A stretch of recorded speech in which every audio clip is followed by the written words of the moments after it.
वृक्ष की ऊंची डाल पर बेताल उल्टा लटका था। उसका शरीर कंकाल जैसा, आंखें अंगारों की तरह चमकती हुईं। वह हंसा। राजन, फिर आ गए। जानते हो ना, हर बार की तरह अंत में तुम्हें बोलना ही पड़ेगा। विक्रम ने बिना उत्तर दिए बेताल को कंधे पर उठाया। श्मशान का मार्ग लंबा था और मौन अनिवार्य। कुछ दूर चलने के बाद बेताल बोला, कथा का आरंभ बहुत समय पहले उज्जैनी के पास एक समृद्ध नगर था, धर्मपुर। नगर का नाम जैसा था वैसा ही उसका स्वभाव। वहां का राजा था राजा गुणसेन, न्यायप्रिय, विद्वान और प्रजा का प्रिय।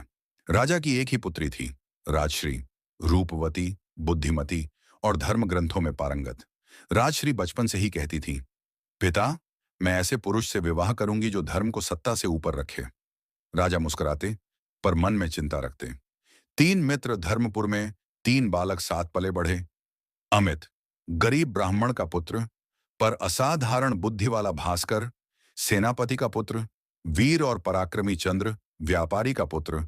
दयालु और त्यागी, तीनों ने एक दूसरे से वचन लिया, जीवन में जो भी हो, हम धर्म नहीं छोड़ेंगे। समय बीता, तीनों युवा बने। तीनों की ख्याति पूरे राज्य में फैल गई।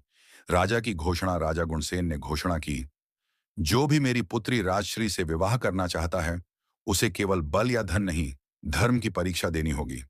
तीनों मित्र जानते थे, यह केवल प्रतियोगिता नहीं, जीवन की कसौटी है।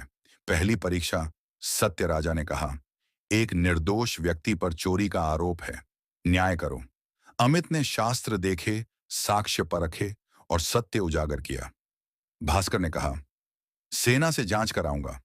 चंद्र ने उस निर्दोष के परिवार की सहायता की। राजा ने कहा, सत्य को पहचानना अमित ने किया। दूसरी परीक्षा, साहस। राज्य की सीमा पर डाकुओं का आतंक था। भास्कर ने अकेले जाकर डाकुओं का सामना किया, प्राणों की परवाह न की। राजा बोले, साहस का आदर्श भास्कर है।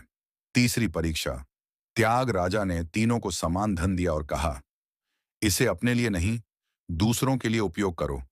अमित ने विद्यालय खोला, भास्कर ने अस्त्र शस्त्र खरीदे, चंद्र ने अकाल पीड़ितों में सब बांट दिया, स्वयं भूखा रहा। प्रजा रो पड़ी। राजश्री का निर्णय। राजश्री ने कहा, तीनों श्रेष्ठ हैं, पर मेरा हृदय कहता है, जो त्याग कर सकता है वही सच्चा पति बन सकता है। राजा असमंजस में पड़ गया। भयानक मोड़, उसी रात राजा गुणसेन की हत्या हो गई। राज्य में कोलाहल मच गया। तीनों पर संदेह हुआ।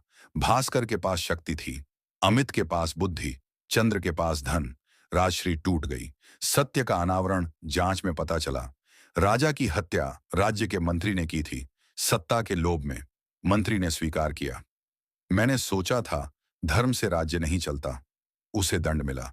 अंतिम प्रश्न, राजश्री बोली, तीनों ने मुझे जीवन दिया, एक ने सत्य, एक ने सुरक्षा, एक ने मानवता। बेताल का प्रश्न, हे विक्रम, बताओ, राजश्री को किससे विवाह करना चाहिए, जिसने सत्य दिया, जिसने रक्षा की, या जिसने त्याग किया? श्मशान और भी शांत हो गया। राजा विक्रम बोले, विक्रम का उत्तर, राजश्री को चंद्र से विवाह करना चाहिए, क्योंकि सत्य मार्ग दिखाता है, साहस रक्षा करता है, पर त्याग जीवन को पवित्र बनाता है। जो स्वयं भूखा रहकर दूसरों को खिलाए, वही पति नहीं, धर्म का स्तंभ होता है। बेताल का अंत। बेताल अट्टहास कर उठा, राजन, यही उत्तर था। धर्म वही है जो स्वयं को पीछे रखे। और वह फिर से राजा के कंधे से उतरकर वृक्ष पर जा लटका। राजा विक्रम बिना थके फिर उसे पकड़ने चल पड़े।